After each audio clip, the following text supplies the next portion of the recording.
Hey, what's up, y'all? This is Steve Booth, coming to you live from 215. I'm back, but this time you see I'm not at work. This is part 2 in my 30 for 30 financial challenge video series. If you remember the first video I made, where I was talking about the 2 financial objectives that we have. Everybody in America has 2 financial objectives, right? So basically we wake up every morning to make some income to maintain our current lifestyle.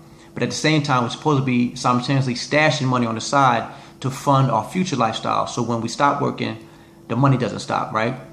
But there's 4 challenges that stop us from doing that every day. I'm gonna talk about one of them today, all right? The one I'm gonna talk about today, we call it the silent income killer.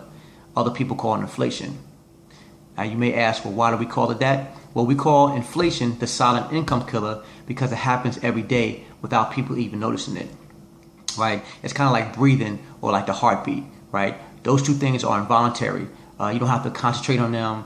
They happen anyway. That's how you know you're alive, right? It's the same thing with inflation. The only thing with inflation, inflation is you have to kind of focus on inflation because the value of the dollar decreases every day, right? So your money stays the same, but the value of the dollar increases every day, right? Inflation is necessary for capitalism to survive, but you got to focus on it because if not, it's actually killing you financially, slowly and softly. So you have to focus on it so you understand why your money is going down, even though your money's staying the same, but it's actually going down. Understand what I'm saying? I give you an example, right? So in Philadelphia, use the transit system for example. So I'm in Philly. We get hit with inflation just like everywhere else in the country, but we kind of had an advantage in Philly in the late 80s and early 90s because our transit system, the workers, like clockwork, seemed like they went on strike every 2 years, right?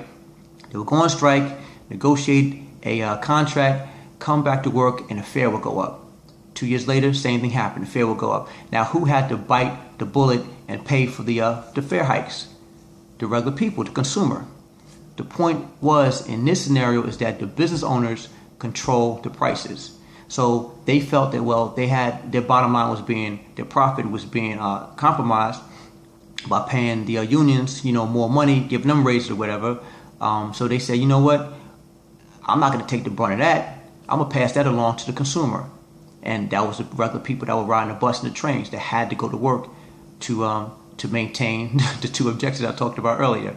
All right. The point is that you want to be you want to be like a business owner, right? You want to be able to control and not feel the effects of inflation like a regular person that's not a business owner, right? Now, wouldn't you want to do that? Of course you would. That's the power of being a business owner, right?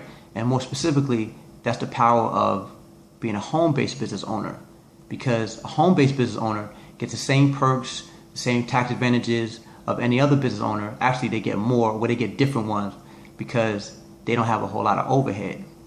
You understand?